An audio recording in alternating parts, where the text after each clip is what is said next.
types of challenges that you're facing. And we have a poll, so we'd like you to start by voting in our poll. I'm going to stop sharing my screen now so that Liz can explain the poll. Thank you, Kate. Okay, so you should be able to get the poll on the screen there for you.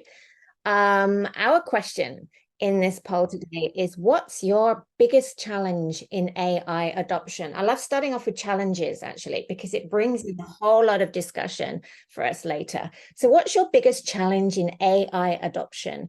Is it strategy and leadership, evidence of ROI, engagement and change management, or is it tech complexity? Okay.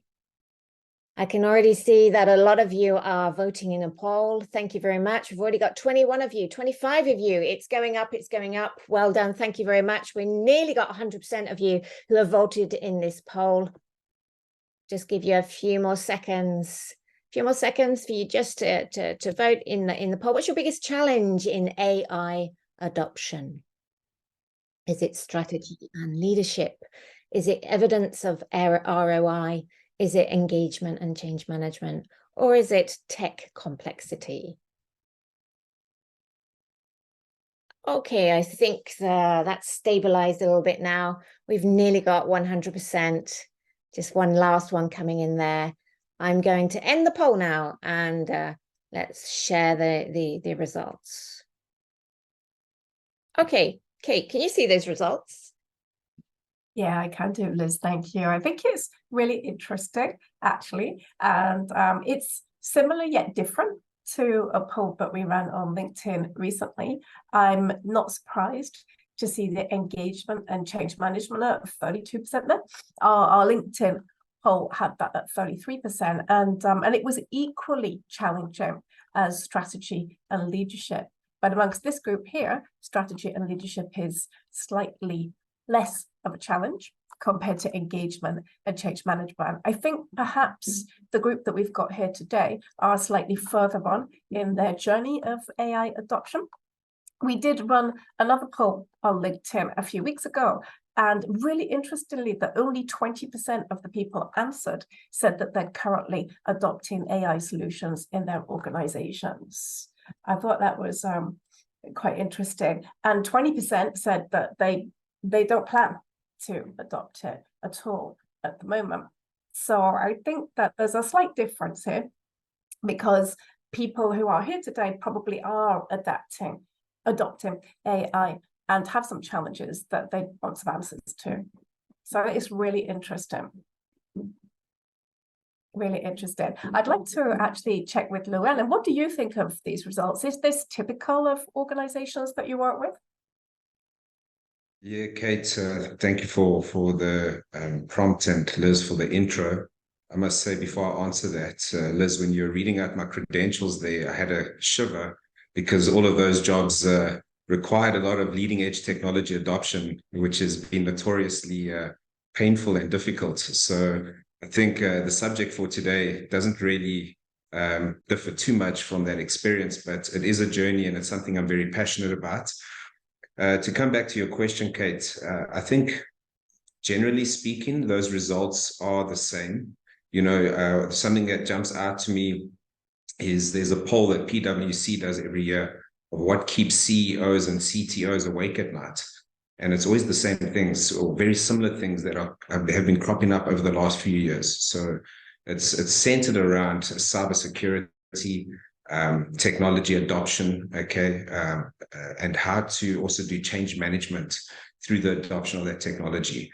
And I think companies in general, from our experience as we're engaging with the market, are experiencing a perfect storm of challenges. And what I mean by that is every C-suite that we engage with, there's many dimensions that are really stressing them out. There's the legacy technology and how to deal with what I like to term the Frankenstack, which is a combination of analog and digital technologies, and how to get that stack and those technologies to serve your strategy versus dictate your strategy. And then there's this drive towards the hype that has been the last 6-7 years, which is the fourth industrial revolution. and how to digitalize your business and integrate everything into a horizontal platform that gives you visibility and control. So just, if I look at the last decade of my working experience, it's been really in helping companies achieve 4IR through the application of the Internet of Things and other technologies. And yes, it's the same challenge that's coming through with AI.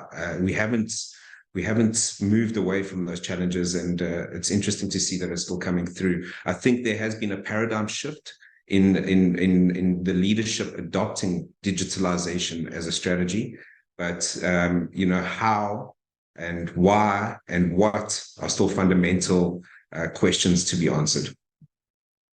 Thank you. I think it's particularly interesting, your Frankenstack, which I was going to talk a bit about later. And I think that perhaps we have one of those at the British Council.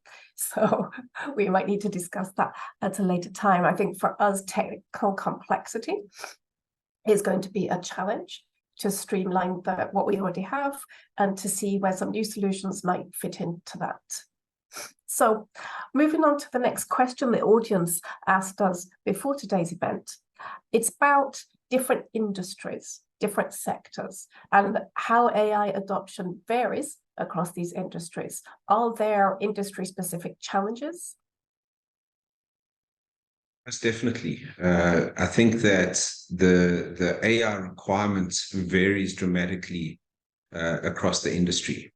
So you might find that there's consistency in AI tools for generic tasks that are unanimous across different industries, whether it's operational or sales or whatever it may be. But when you look at industries adopting AI solutions to differentiate, to generate new revenue streams, to solve specific compelling pain points, those are pretty unique across industries. If you have to think about a health sector vertical, that would have fundamentally different use cases for AI versus a industrial application. So really, when you think about AI, you've got to think through the vertical lens. You've got to understand the pain points that exist within that vertical. And then you've got to really drill down into the causality of those pain points to figure out how you solve it through the application of tech. And I think the most important thing to remember is that AI might be the last thing that you have to look at, because there could be a list of things before AI that you need to solve with that specific pain points. So AI is the desired end result, but AI requires structured data. So, there's layers before that need to be solved. Thank you. I think that's absolutely key. I've spoken with people in various different industries, particularly in the banking and finance sector, and they have slightly different concerns from what we might have in a non-profit organization. So that's a useful insight to know about, that really you have to identify what your concerns are upfront. Coming to solutions, a lot of our participants asked, how does design thinking play a role in ensuring successful AI adoption? And we have a lot to say, I think, on that topic. So perhaps just start by giving us like a big picture overview. So design thinking as a principle is really centered around understanding what is the overarching mission statement, and whether it's at a company level or at a divisional level, okay? And from there, what do you need to do to be able to reach that? And then understanding what is holding you back from achieving that, what is the risk and threats associated with that, and then to look at those different points that are holding you back is to dive into those individually and understand what is the causality of that. So, often on the surface level, a problem that is holding you back, if you scratch and you do the 5 why exercise, so you keep asking why, you will get to the true causality of what is causing the problem from preventing you from hitting your North Star. So the whole premise around design thinking is centered around understanding what is the mission statement, what is the focus for the division or the organization, and then working with the individuals in the organization to unpack and empathize and listen and identify the true problems that need to be solved, which you then try and solve through the application of technology. So at a very high level, that's the application of design thinking. Now, how does that help with AI? Well, if we look at the journey, and I think I always say to everyone, that I workshop with, what a time to be alive, right? I mean, you could not have a more exciting time to be experiencing that transfer from analog to digital in this timeline. However, it's introduced a myriad of challenges. So as we're going from industry 3.0 to 4.0, and very quickly we see industry 5.0 converging with the different technologies, it's forcing pressure points on companies to adopt technologies. Now, the challenge that introduces is that as companies have been adopting different digital technologies, as well as maintaining legacy analog technologies, you have what I termed the Frankenstack. And it becomes more and more complicated to manage that. And if you look and have discussions with the C-suite, the challenges that they face is making informed decisions on how to deal with the legacy assets, how to adopt the correct new digital technologies, and to try and get that to all work together so that it serves your strategy. And often when I deal with the big corporates, what do I see? I see the same story every time. Whether it's a small SME or corporate, very quickly what happens is when a company gets to a certain size, it starts becoming silent. It starts becoming disjointed, and it starts trying to just deal with that Frankenstack. And the reason design thinking, to come back to the question, is important for the application of AI is it gets everyone into the room. It gets all the relevant stakeholders involved in the process of understanding the North Star, of understanding what you need to get there, of analyzing what's wrong, okay, of interrogating the problem statement to get to the actual use case, and then to agree how to solve that use case through the application of a redesign or a new product or technology adoption.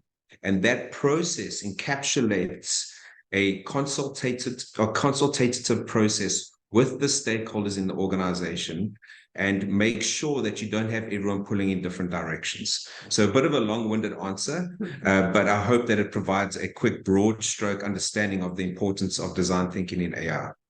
Thank you. I can see that it's quite a structured process, that where we look at the mission, we start big, we look at our objectives, we have a look at what might be stopping us from getting there, and then we brainstorm, we involve everybody in giving their input into that.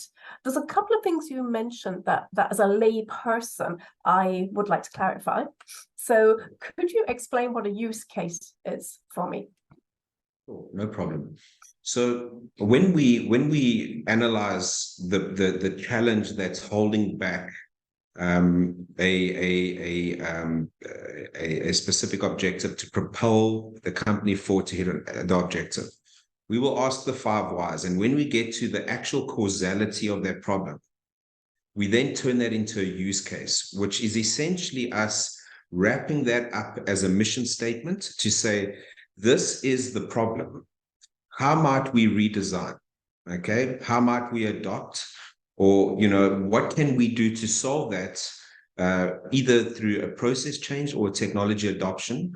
And that use case becomes a focal point that is then not given a mission statement, given a use case number.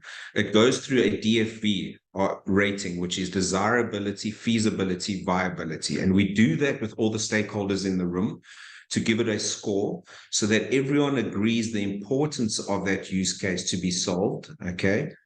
And then it creates ownership. So when we finish a design thinking workshop with a large enterprise or a client, what we end up with is a list of 14 or 25 use cases. And those use cases are then ranked, and they are given an owner in the form of a key stakeholder, and each use case is then also mapped out as to the value that will be derived either as a return on investment, okay, for the time spent to change that specific problem, or is it reducing the risk, or is it generating new revenue streams?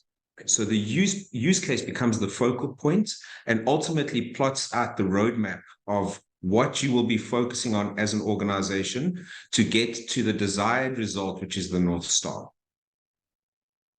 Right, I have another layperson question actually.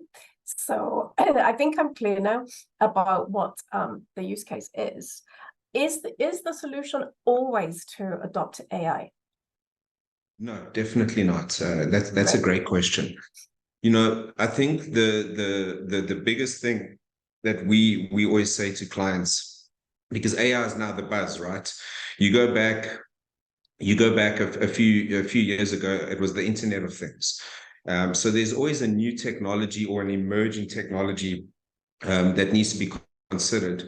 And what we say is AI is the last thing to be considered.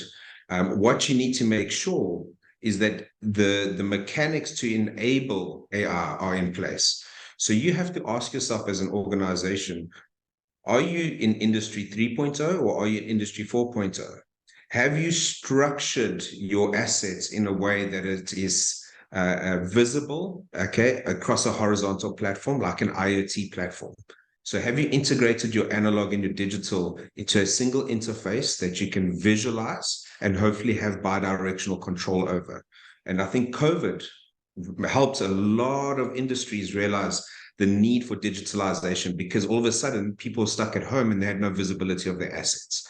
So you need to structure your data through a IoT or relevant technology.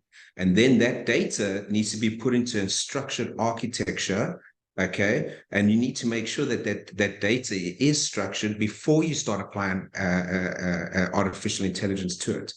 Now, the reason for that is artificial intelligence has a very simple rule of thumb, which is rubbish in, rubbish out. So if your data is not structured, or if it's misaligned, or if it's bad quality data, okay, you will not be able to design an AI algorithm that will deliver the result that you need for whatever the use case is. Yeah, thank you. That's one of my favorite quotes from you, actually. Rubbish in equals rubbish out. And I think that we're all in the various stages of cleaning up our rubbish, aren't we? Interesting, when you talk about design thinking, like I personally think that would be really useful. How can we adopt something like this in our organization? It's strategic, it's clear, it's structured, it includes stakeholder engagement. But I think, for some people here today, they might find that itself challenging. We do have a question which says, we have a clear AI plan, but we lack leadership buy-in for the plan, so we can't drive it forward. Where could we be going wrong with this plan? Yeah, that's a tricky one. So the question I then have is, well, who created the plan and how was it signed off? Because when you're designing the plan, you have to get a top-down approach. So if we enter into an organization to complete this type of exercise with our AI Center of Excellence in Singapore, we don't start from the bottom up or the middle management up. We have to, in the room, have the executives, okay? And they open the session. They are the champions. And this comes down to ownership, okay? And stakeholder ownership. So we will only go through this exercise if we have a decision maker in the room who has confirmed. I've done multiple workshops here in Singapore, and I'll have between 20 to 40 people in the room, but I'll have the CEO or the COO or the CTO that's in charge, okay, with the divisional heads across different divisions. So it could be the data team, the sales team, okay, and the productization team, and the divisional heads of each. And then the champion is the boss of all of them. And he's the one that writes down the North Star on the board before we even go to the rest of the process. Now, why is that important? You can cook up the most extravagant AI plan, but if your leadership is not invested in it, how are you going to raise budget for it? How are you going to move the dial to implement the projects? How do you know that what your AI strategy is even aligned to the future strategy of the business? So the risk that you face, and I've seen this time and again, not so much in the AI space because it's still relatively new, more in the Internet of Things realm, is people were rushing to do IoT projects and connecting things and spinning up these IoT projects, and the project goes live, and then everyone says, now what? Where's the value? What? So you show me you can connect something, so what? Is it solving a compelling pain point? Or is it delivering value? Is there an ROI? What is this? How do we scale this through the business? And that's often where these types of projects go wrong. And that's why you have to my earlier point, get that consultative process from the top down, get all of the different stakeholders involved in the process. And that's what design thinking is.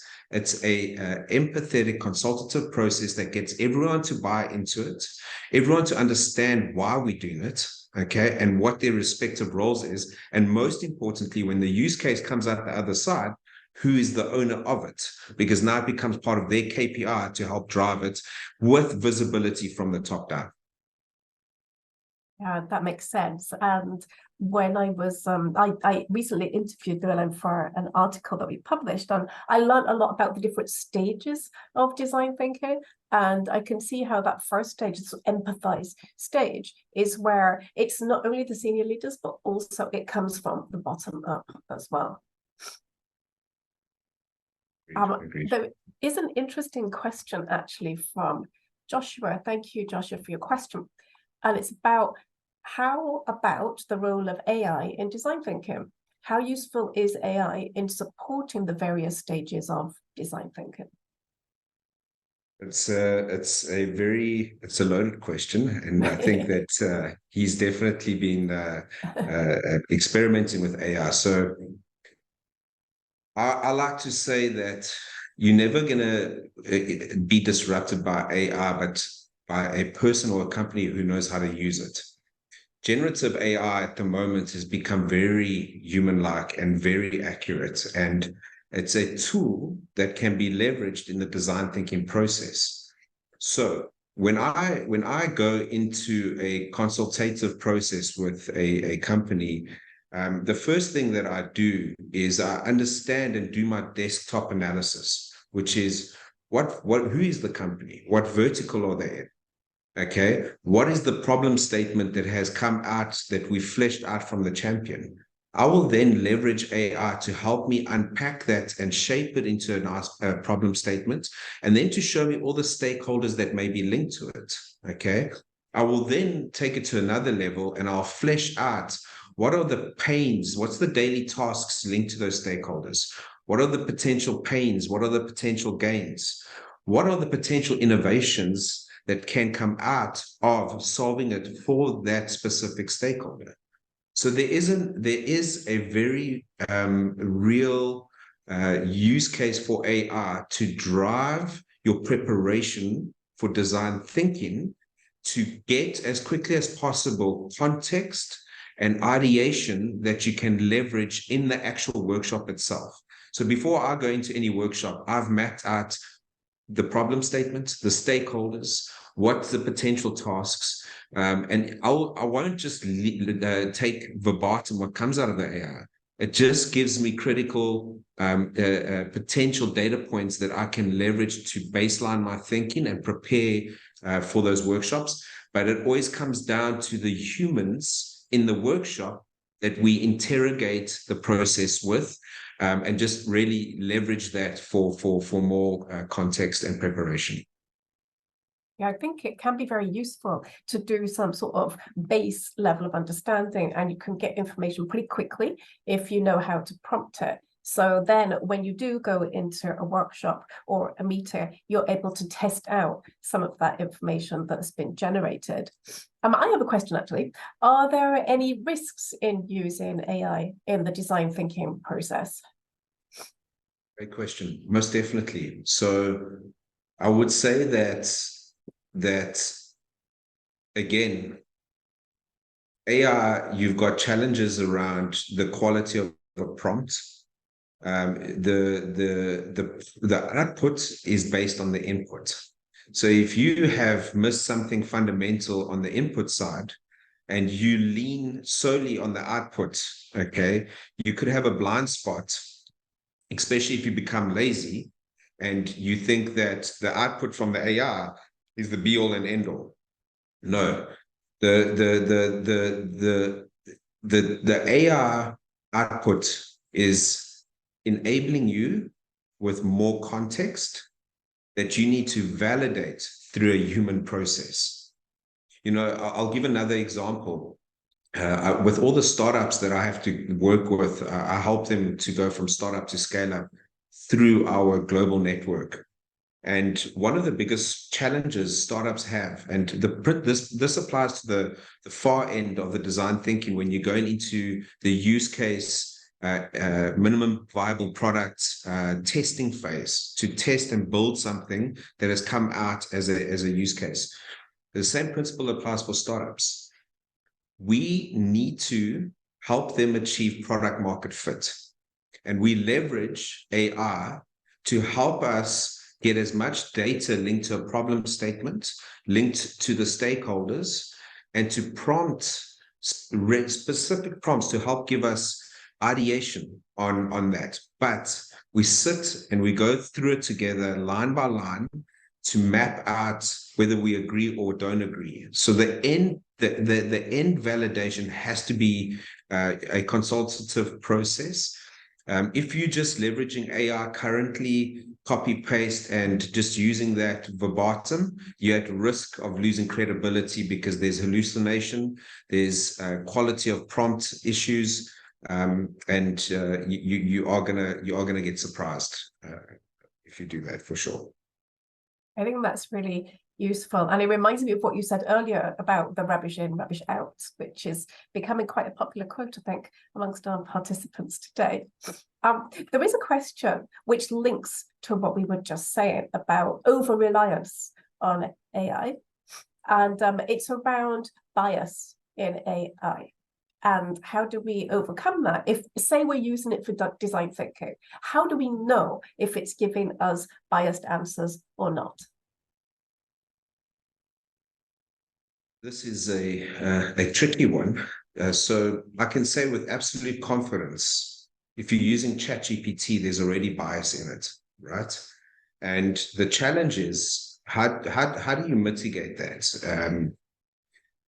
There's various examples of how you can test that, where you can ask ChatGPT to give you a joke about, a President A versus President B, and it will do a joke for one, but it won't do a joke for another one.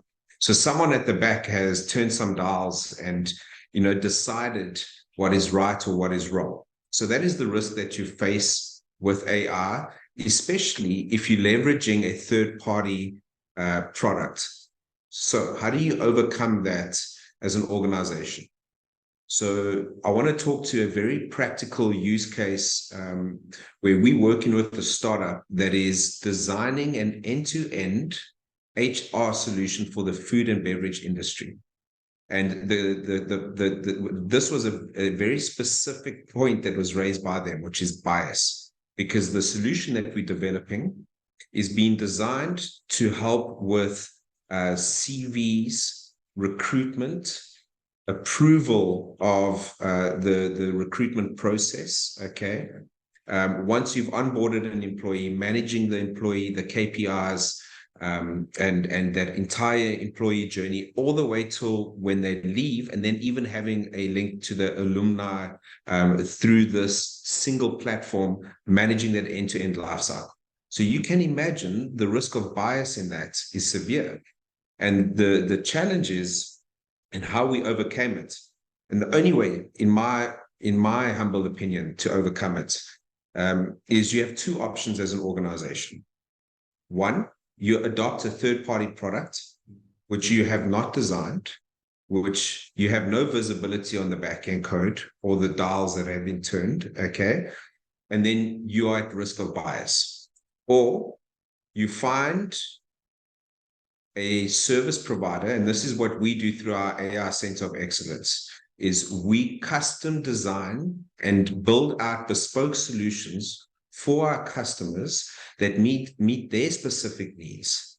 And we design the AI to talk to their specific industry, their requirements, the use case requirements, and whatever else comes out of the solution design to meet their specific agenda. So at the end of the day, someone's going to be deciding, where the lines are in the sand. And if it's extremely critical or important to your business, you have to make a decision on leveraging a third-party product or designing a bespoke AI solution that meets your specific needs. Thanks. I think that is really helpful and really interesting. We do have a blog coming out next week, actually, about ethical considerations in AI. So if you're participating today and want to know more about that, do look out for that coming out next Tuesday. Joshua replied to what you said, Llewellan, and found it interesting. And he has another comment, which is relating to how good the generative AI is to generate a lot of ideas quickly, but they're rarely very novel. It's not that good at making improbable connections. And I also have experience of this recently. I'm starting to think about trends in L&D and HR that are going to happen over the next few years. And I sometimes ask ChatGPT, and I find what it says is actually not very innovative. So do you think that will change at any time in the future? I think that there's already a way around it.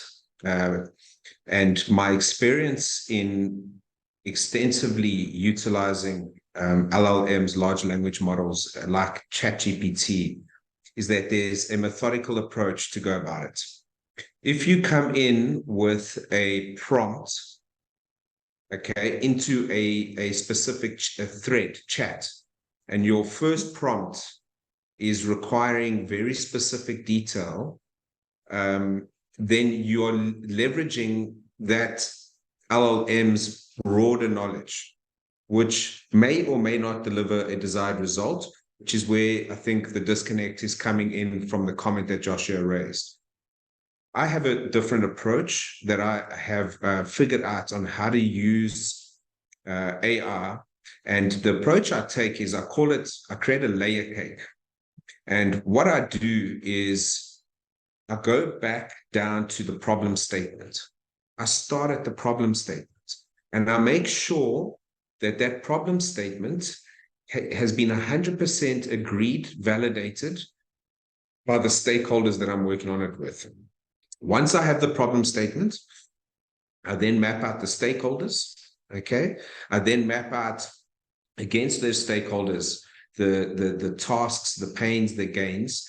And then from there, basically, what I'm doing is building up the DNA of that thread, okay, for a very specific capability.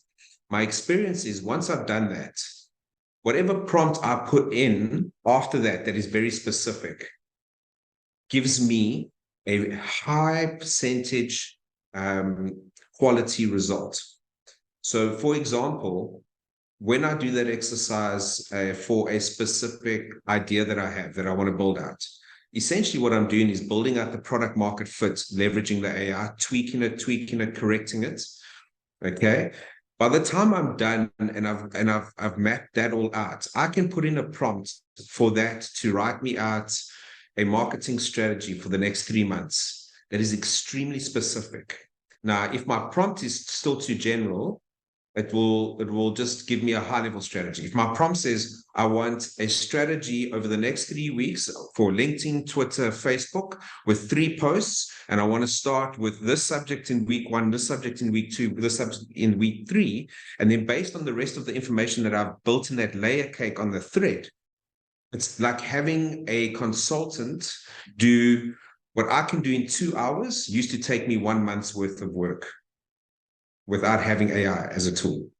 Yeah, I did read that by 2033, AI is going to be just like another colleague that we work with in our team. I find that really interesting concept, a bit scary, but an interesting concept.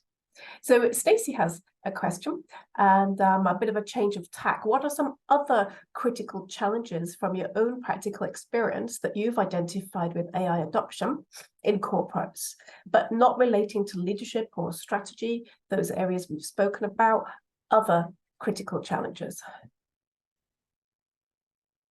I think most companies are still stuck in trying to get their technology to serve their strategy. Most companies are stuck with what I call islands of digitization. So they have a combination of what I mentioned earlier, the analog and the digital capabilities, but it's siloed, okay? And there's teams that have to manage it. And it's very difficult to try and get it to work cohesively unless it's integrated into a horizontal platform. It's not always possible to do that, but you can imagine it's like a spider web architecture.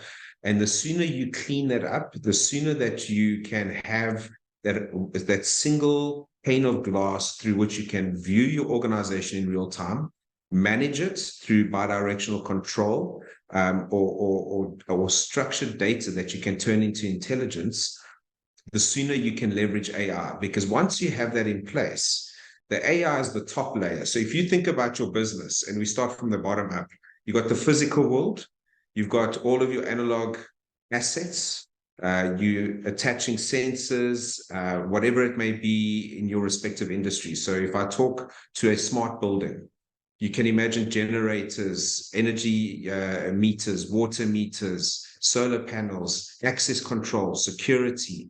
You then need to make sure that that's all integrated, that there's connectivity, that it connects to a single platform that you visualize and control. Then once you've got that, you can overlay on the top layer the AI to leverage those different data points to drive automation, okay? Or to identify risks and use intelligent commands to take asset A plus asset B plus asset C to make an informed decision and drive an automated response. Thank you. It actually sounds quite scary to me as a very non-technical person, but I'm sure there would be other people in the organization who would take care of that. We do have two other questions which are very linked to each other. So I'll read out both the questions and then I think your answer can probably cover both. So the first one is about AI is constantly changing. Is it not better to wait until the tools become more performant and they become more cost effective? And then the second question, which is linked, is can AI models become outdated? Okay, so I'll start with the first. Yes, AI is changing. There's a fundamental improvement on the version releases that are happening on the generative AI, for example. I think I would like to gravitate back towards what is the company strategy? What is the company focus? What are the compelling pain points that exist in the company? Okay. And are those compelling pain points able to be solved through technology? If not, then you would know what to do from a process perspective or whatever relevant solution may be. If it's a technology resolution, okay, AI, like I mentioned, is the last thing you're looking at. You then, if it is an AI requirement, have an option, like I mentioned, to either leverage a third-party service provider to adopt their AI solution or to bring one in with the skill sets to rapidly solve a use case through the application of AI that they build in a bespoke manner for your specific needs. What we do as part of our consultative process is we are that external team that goes into organizations because most organizations don't have the skill sets to do this. So we help plot out the roadmap through a design thinking process. We then come in with a specialized team that rapidly solves the use case through the application of AI. We build out the bespoke algorithms. We then also have a change management skills transfer element that we then help the existing company to adopt, and over a period of a year or 2 years to become the custodians of that by employing the correct skills by upskilling them with the technology, the infrastructure, so that they can become the masters of their own destiny. I hope that answers the first part. What is the second part again, please, Kate? Second part was, can AI become outdated? Yes, AI will become outdated if you don't have a maintenance plan linked to it. Generally speaking, AI is not going anywhere. AI is here. I think generally speaking, the people that are going to be, if you think about the IT boom, there was a lot of people on the bus and the dot-com bubble burst. And then we have the big players that now dominate the globe. If you think of Google, Facebook, which is all centered around data. I think that principle, in my humble opinion, is going to apply to AI, where you've seen this flourish. I mean, AI is not a new concept. AI has been around for a long time. I think what's happened is that for the first time, the layman who doesn't get exposed, who doesn't need a data science degree, has been able to engage with a form of AI and realize that this is real. That's catalyzed and opened up everyone's imaginations to the art of the possible. And everyone's now thinking in an innovative way of, how can I leverage it? If we look at the amount of startups that are booming through our ecosystem, that are AI startups, innovating across HR, health, blockchain, Web3, it's insane. So on the start, if I just look at the startup ecosystem, okay, there's this boom of innovation that's happening that will fundamentally change entire industries. If I look at companies that we're engaging with, the companies that are ahead of the curve are looking at the infrastructure, are looking at how can AI help either reduce risk, drive efficiency, or provide a differentiator. AI will only become outdated is if you adopt a model that you don't maintain, update, and refine, okay, to continuously improve. I hope that answers that question. Yeah, I think for me, the thing I remember the most about what you just said is the art of the possible. And with an art, as opposed to a science, you know, there's always a lot of variables. We do have a couple of final questions relating to using AI in learning and development interventions, and also in HR, such as talent management. So how can we use it for L&D interventions, and how can we master AI in talent management? Questions. So I'll start with the L&D side, and I'll just talk to what I've been exposed to, because I've had the privilege in my previous life to set up a training and enablement division, and I know how difficult it is to not only create the right content, but to get the people in the organization to actually go through the content and to keep them relevant, to keep them upskilled. Okay. And if I have to sum up my experience in being in that realm for about a year and a half, if it's not experiential learning, your ability to get the attention of the people in your organization to absorb and upskill is going to be extremely difficult. Where AI is really showing very promising applications in the L&D space is providing experiential learning. So what do I mean by that? The ability to take an entire curriculum and push it into a large language model and enable a person to have a conversation with the AI to learn in a more dynamic manner. The ability to put on a VR headset, and these are not concepts, these are actual companies startups that I'm working with, that are well into, you know, their AB rounds of funding and scaling in different parts of the world, to put on a VR headset, okay, and to go through situational learning, okay, of a standard operating procedure or an augmented experience that dynamically updates, okay, depending on how you engage with that scenario, to upskill you, to train you, and to help you become better at that respective role, whether it's customer facing, whether it's fixing a specific part of an aircraft. These things are emerging. And I think that companies and individuals in the L&D space, what I would encourage you to do is you don't always need to reinvent the wheel. And I know that you already have the challenge of dealing with all of these different apps and SaaS and everything that comes across, but you have to keep your finger on the pulse and think about how can AI help your workforce upskill? Because that's the biggest fear, right? Everyone's worried that they're going to be displaced by AI. But if you can find a way to leverage AI in your workforce to help them become better at their jobs, faster at their jobs, more competent at their jobs, then I think you're embracing AI in the correct fashion. I like what you said there about experiential learning. I think that is always very important to engage our learners, isn't it? Our final question is related to HR. And what is the sorry, Kate? What is the second part to that yeah, question? This is a second question from Donia. And just to be more specific, can AI help us with decision making related to succession planning and hiring candidates based on certain inputs like assessment results and benchmarking, along with the needed technical and behavioral competencies? How do we master those? Yeah, it most definitely can and will. I think that will be the future. Everyone's worried about bias in AI, but think about the bias that exists in us as humans, right?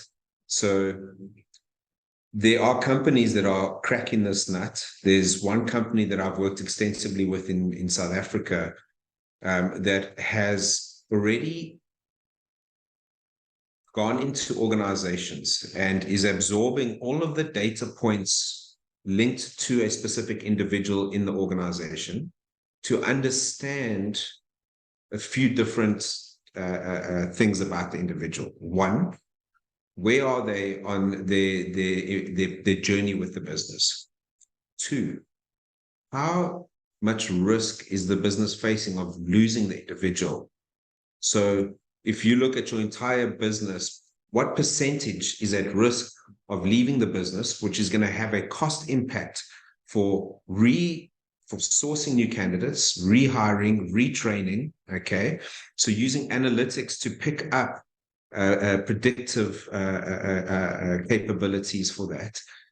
And then I think at a more granular level is helping employees to stay motivated and linked to their KPIs in a dynamic way.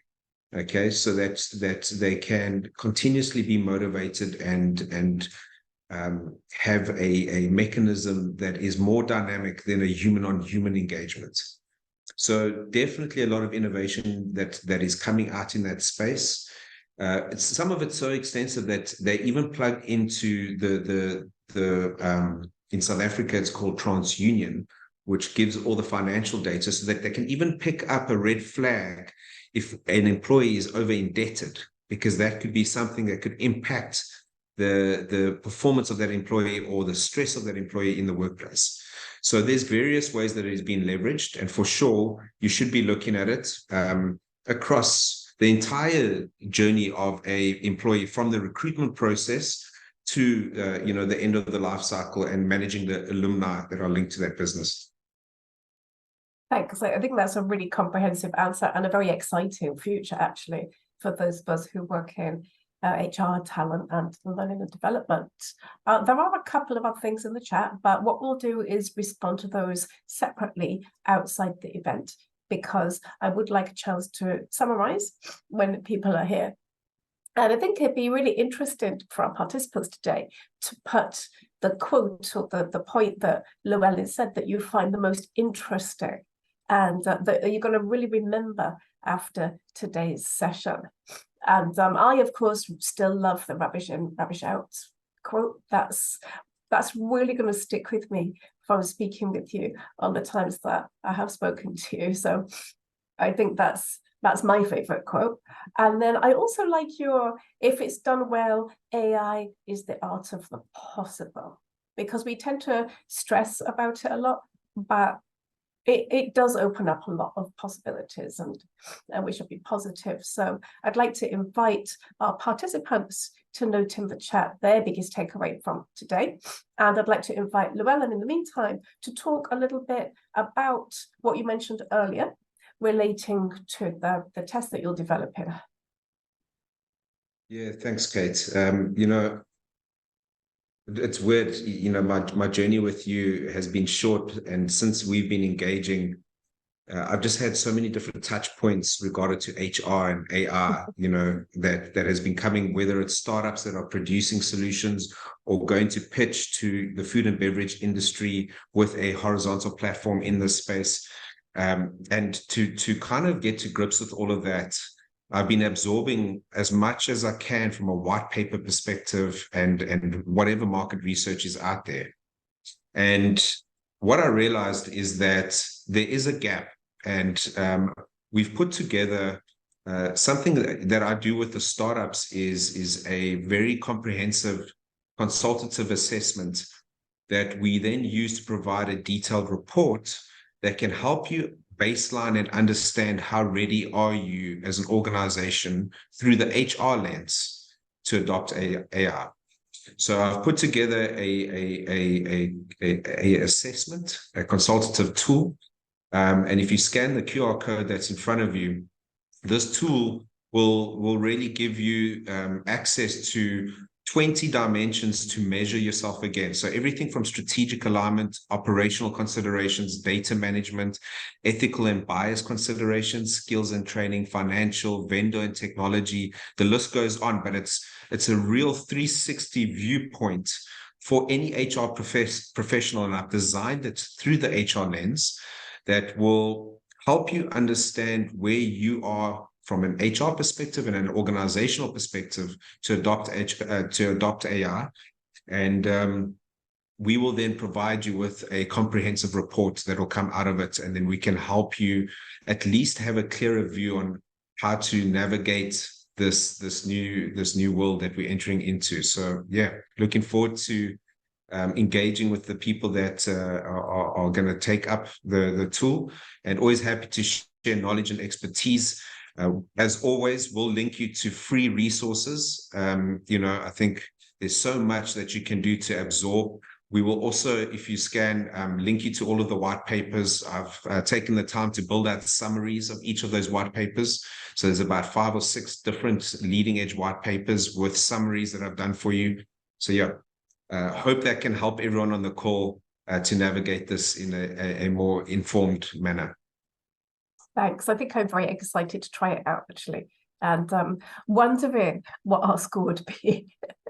And we also have a lot of free resources for you. We have a weekly blog, and we have just released 4 blogs on the topic of AI.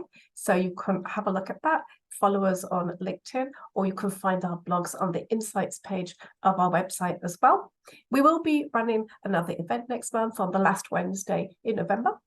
This one is going to be about employee engagement and the trends impacting employee engagement in 2023 and what we can expect from 2024 and beyond. And one of our speakers will be the British Council's Global Head of Engagement and Employee Experience. So a lot to learn from her and an interesting session. So check it out on LinkedIn and follow us to get these free resources. Lots of interesting things. Thank you for joining us today. Thank you, Liz, for managing the chat and doing the introductions. And we hope to see you again next month. Everyone, and appreciate the time. Thank you. Thank you, everyone.